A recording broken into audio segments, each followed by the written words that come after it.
Hello, this is Divorce with Heart and Conscious Co-Parenting. I want to thank you for joining me here today. My name is Gina Marie DiPrima. I'm your host. I'm a lawyer practicing in the area of divorce and family law, and today I want to talk to you about one of the most important decisions that you will make if you're considering this course. It's one of the most important decisions and one of the first decisions you'll have to make, and that is choosing the right lawyer. Choosing the right lawyer. It is so important that you look beyond the obvious. And when I mean the obvious, I'm talking about the money. You know, we all know that first you either crushed with the realization that your spouse wants a divorce or that things are not working out with regard to the parenting schedule and you've got to go to court and deal with issues of custody and parenting time, or you're dealing with the realization that life as you once thought it was going to be is changed. It's different. It's not, your imagined, excuse me, I'm just getting over being sick, but your imagined happily ever after is going to change and be different. And that's a huge thing. These are huge emotional things that need to be accepted and swallowed. So in that moment, you're emotional, you're scared, you're nervous, you're afraid, and you need somebody to help you. So you need a lawyer, but you have to pick the right lawyer. And too many people get caught up on the money. It's always the first question that I hear. Well, how much is this going to cost me and how long is this going to take? And I really want to encourage you to look beyond that, because the lawyer that you choose is going to have such an impact on your life and the circumstance that you are bringing to your lawyer's attention there in the moment, in the foreseeable months, and potentially for the next year or longer, and the rest of your life. Because what happens at this stage in your life has consequences that can, in fact, affect and impact you and your well-being on every level from the day you start the process until we're done, until we say goodbye and we leave this world.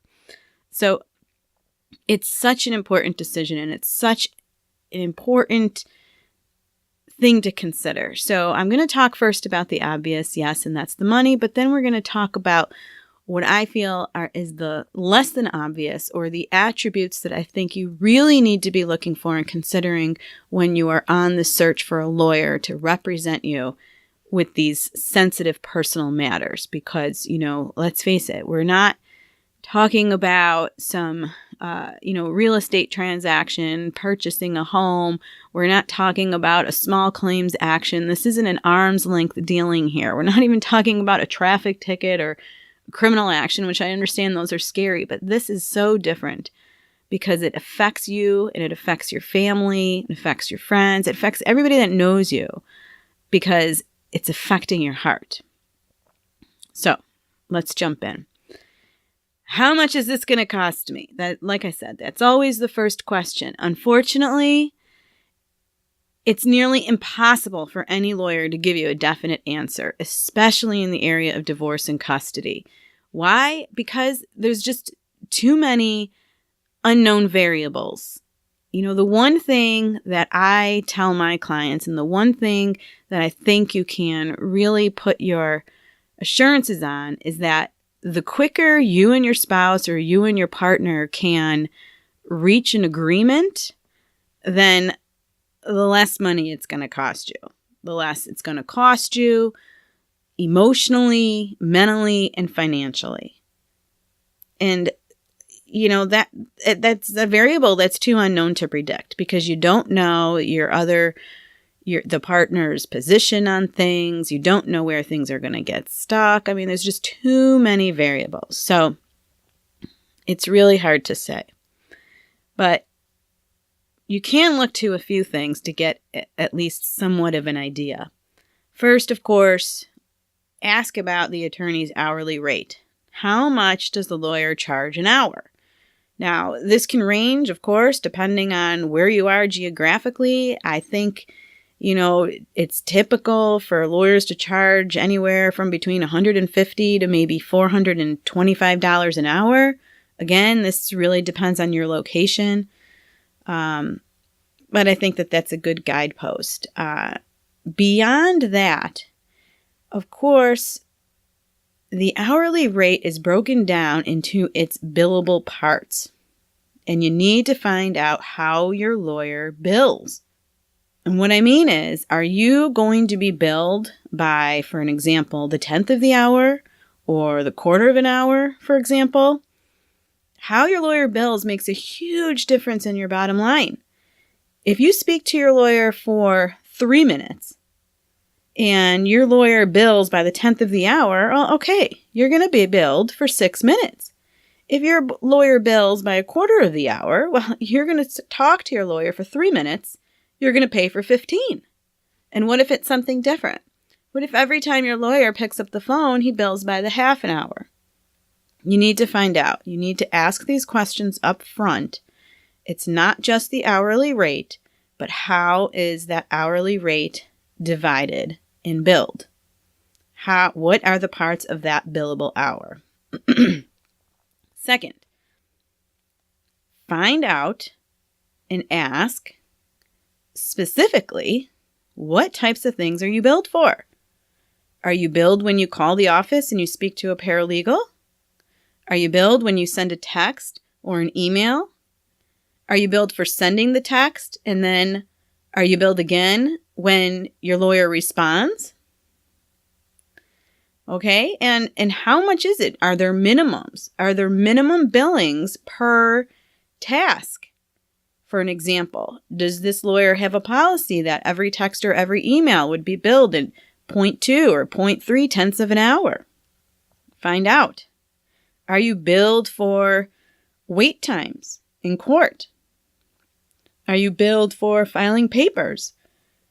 Is there a minimum fee per court appearance or a minimum fee for court preparation? Okay, you get the idea, but these are the things that you need to inquire because you need to know what is rolled into the lawyer's fee. All right, now the last thing that I would suggest is kind of what I call the obvious or the undeniable things that you're looking for is, of course, the lawyer's experience. And when I'm talking about experience, I don't just mean, where did they go to law school? Do they have any awards? I don't mean just that kind of an experience. I mean on a deeper level, always consider, does the lawyer you're talking with have experience specific to the facts or somewhat similar to the facts that you think your case presents? It's not enough oftentimes for a lawyer to say that they handle divorce cases, okay, but you're not looking for a lawyer to do divorce. You just want custody and child support. Now, of course, oftentimes divorce does involve issues of custody and child support, but there's still two different animals. Okay, so if you have a divorce case, make sure you're talking to a lawyer that practices in divorce, not just in family court dealing with custody and child support or those related matters, and vice versa. If you're in family court, make sure you're talking with a lawyer that deals in family court. Okay, and there's a reason for this, because although there might be overlap in the laws and the facts and the arguments that can be made, there are different relationships that are had and created within different areas of the law, different sections of the bar, and different buildings even. If in your area, maybe the family court is a separate building and a separate location from the courts that handle divorce. I know that it is in my area. So this is the kind of thing that you're exploring when you're talking to the lawyer about your lawyer's experience. You want to find out, Have they ever appeared in the court that you expect your case to be? Have they ever appeared before the judge that you expect is going to hear your case? How often have they been there? If you know who is representing the other side, or if you know who is representing your child, here in New York, we call them attorneys for the children. Other places, they're called law guardians or guardian ad litems. But if you know who these key players are, then find out if your lawyer knows them too. Try to ascertain whether or not your potential lawyer that you're having this consultation with has a relationship with any of these players, because relationships are so important. So find out what the nature of that relationship is, and don't be put off if it's good. I've had that happen where people sitting before me wondering they almost look like they'd be happier if I told them that I didn't like the attorney on the other side, or that, we've had these long drawn out battles in the past, but that's not necessarily a good thing. Remember that at the end of the day, the best outcome is a negotiated outcome. Because a negotiated outcome is an outcome that you have more control over and more involvement in. All right? An outcome that comes down from a judge isn't good, because you don't know what that judge is going to decide. I mean, you're literally rolling the dice on that. So it's important. It's important and good. I would suggest good if your attorney has a very good working relationship and good rapport with the other lawyers, or the judge, or the court personnel, and the other people involved in your case. Because the better that relationship is, the more likely it is that your lawyer is going to be in a position to negotiate a good agreement on your behalf. So, positive relationships are always beneficial, not detrimental. Okay. Those things, that's kind of the obvious, I guess. The hourly rate, how is it billed in the lawyer's experience? And in most cases, I'll throw on top of it the retainer agreement. In most cases, you're going to be expected, I would think, to pay a retainer agreement, which is much like, putting your money down up front, and then all of the services that your lawyer is going to perform will then be billed against the retainer agreement. And in that regard, of course, you want to find out if the retainer agreement is a minimum fee agreement.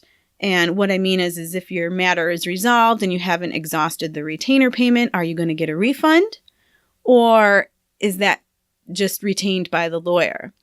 And what happens when the retainer is exhausted? So those are important questions to ask there. But I want to move on, because it's the intangibles that I feel are really overlooked and just not given the weight and consideration that I think they should be in this area. And again, the reason being is because we are talking about a family matter, a matter of the heart. We are talking about something that is so personal and so emotional, and that is going to have potentially a lifelong impact. So you got to go beyond the obvious and beyond the money and the cost factor, and you've got to look at the intangibles. And what I mean when I say intangibles is I'm talking about the personality of your potential lawyer. I'm talking about the outlook of your lawyer's philosophy and their approach to resolving divorce and custody matters. Everybody thinks when they walk in that they want a bulldog, somebody to get in there and really fight and put the screws to the other side, that kind of thing. But, you got to take a step back. Most of the time, that's the hurt and the anger and the frustration talking. Okay, so it's important to take a step back, take a deep breath, and, dig a little deeper.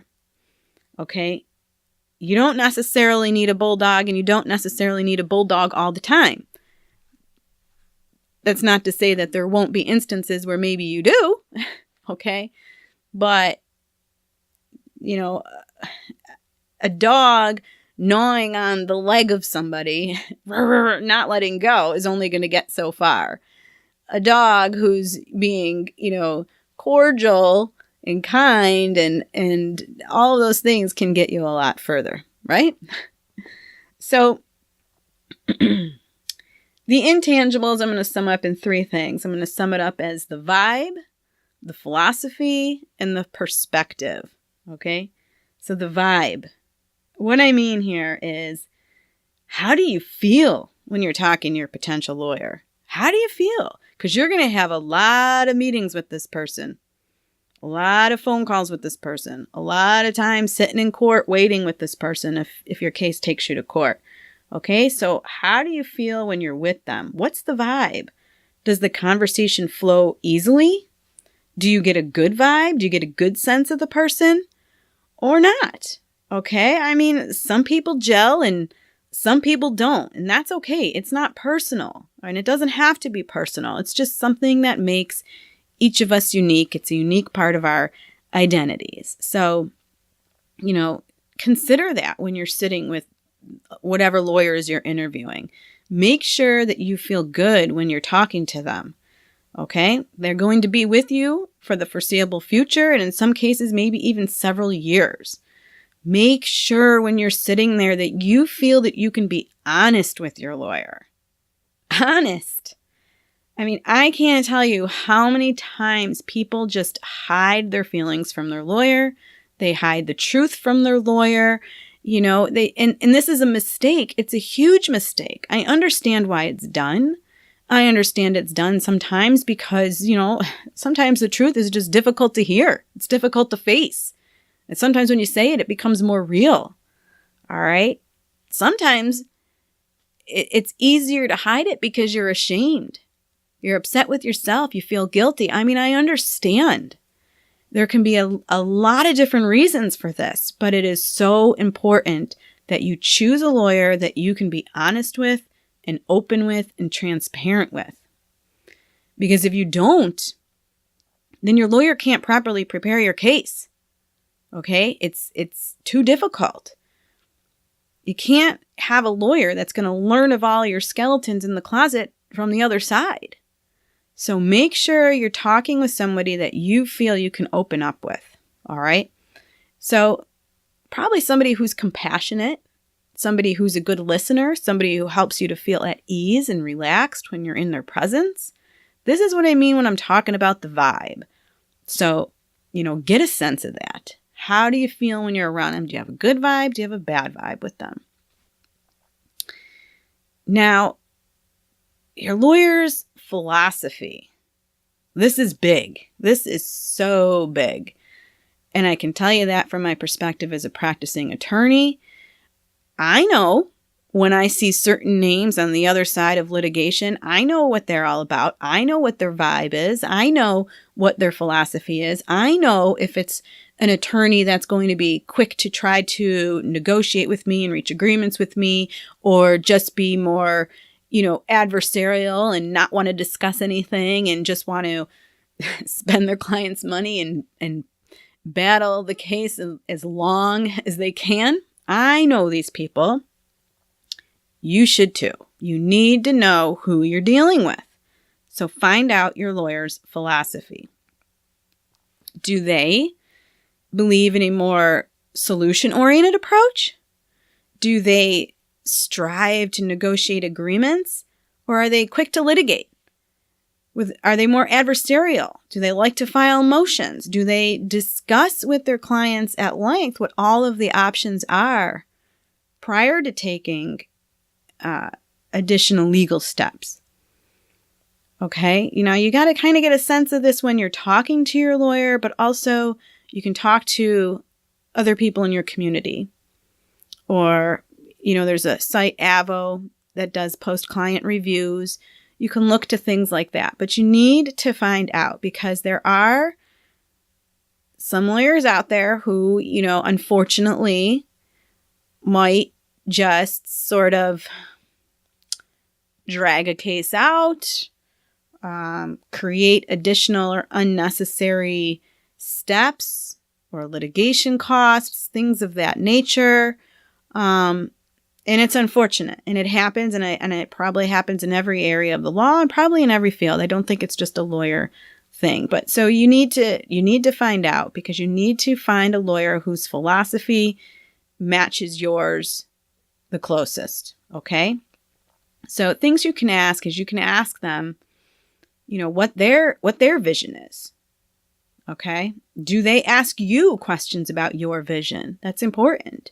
Do they talk to you and ask you questions about your long-term goals and your intentions, or are they focused on the moment, the here and now? Again, what's your sense when you're sitting there with them? Are they rushed? Are they taking their time? Are they interrupted with other phone calls? What's happening? All right. Again, matters of family conflict, they have the potential to leave a lifetime of baggage. So it's important to consider how many bags you can be carrying at the end of this journey. What's the weight on your shoulders going to be? All right. There's always a cost-benefit analysis going on, and you need to make sure you're choosing a lawyer who's willing to do that with you. Okay. Because not everything that comes up needs to be litigated. There's costs to every step taken in the action. All right. Emotional costs, financial costs. And remember, most of the time, you're going to have a relationship with the other party in some way, shape, or form, even after the separation or after, the resolution or the custody agreement is reached. So you really want to try to minimize the damage and minimize the pain while you're going through the process. Again, if you've been listening to me, you know that my philosophy is that you can use these moments as a catalyst for a better future. You can use these moments to build a stronger foundation, to parent better in the future, or just learn maybe what some of your blocks were and things that held you back, or what didn't work in your relationship. So when you're done, say you don't even have kids, but you come out of the divorce with respect for yourself, and some level of respect for the other party. And you do that so you can move on. That's really divorcing with dignity. You do it for yourself. It's not for them. It's like forgiveness. Forgiveness is never really for the other person. Forgiveness is for you. You forgive for yourself. But that's a topic for another day. Anyway, think about those things, though. So philosophy is so important. Find out, okay? Find out how often your lawyer settles cases. How often are their cases just decided by a judge? That's important. Because again, if your case goes to a judge and you're set up for a trial, you lose all control. Nothing else you can do anymore. You're at the mercy of the court. And it could go any way. And in some cases, it could go one way in the morning and you can present the judge with the same exact facts and scenario in the afternoon, and it could be different. I've seen it happen. So, that's why it's important to really, in my opinion, only go there after you've exhausted all other possibilities. And of course, it's necessary. Sometimes it's necessary, but you got to make sure that it's necessary. At least that would be my philosophy. And maybe that wouldn't match yours, and that's okay. Then you need to find a lawyer who would have a philosophy that more closely matches yours. And that's really the point. Find out if you are going to have your lawyer's personal attention, or if someone else in the office is going to be working on your file. Remember, you want to feel good about whoever you're hiring. You want to know that you can speak to them and be honest and truthful with them.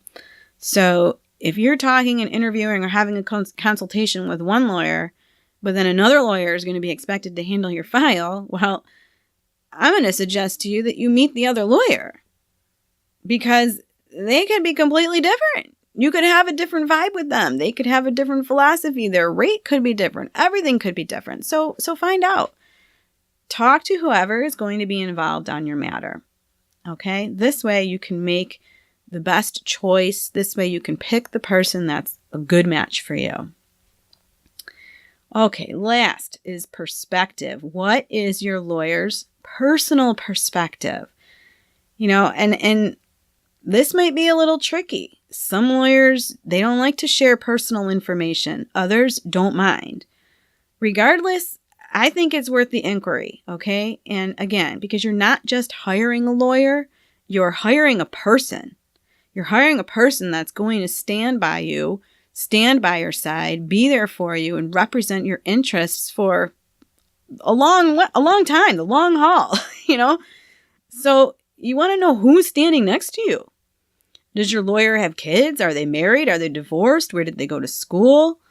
These are important things to try to, gain some insight on. And we're human beings at the end of the day. We're human beings. We have a job to do, but we all bring a different perspective and a different outlook on life to the table. So you want to try to get a sense of your lawyer's unique perspective in life. By the end of your case, your lawyer is going to know many, many intimate details about you. So I don't think it's unreasonable to inquire or at least want to know who you're sharing your life with. Okay? Who you're sharing your life story with. Who's standing next to you to help you. So those are the things that I think are so very important, especially in the area of divorce and child custody. So I really want to encourage you to get past the money. All right? The most important thing, the most important key to remember is this. Any lawyer can stand by your side in a courtroom, okay? Any good lawyer can argue the law and the facts, all right? There's only so many arguments. But your best lawyer, your best matched lawyer is the one that you want by your side because you feel that they understand you and that they understand your goals and that they are advocating for you to the best of their ability. Win, lose, or draw, they're at least going to try to the best of their ability. They're compassionate, they're intuitive, they understand you, and they're going to do their damnedest to support you. So again, don't get stuck on the money, please. You may have sticker shock, of course.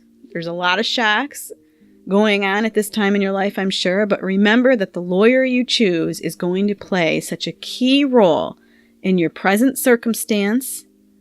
And really, your lawyer's role and what happens during this period of your life can have such a massive impact on your future.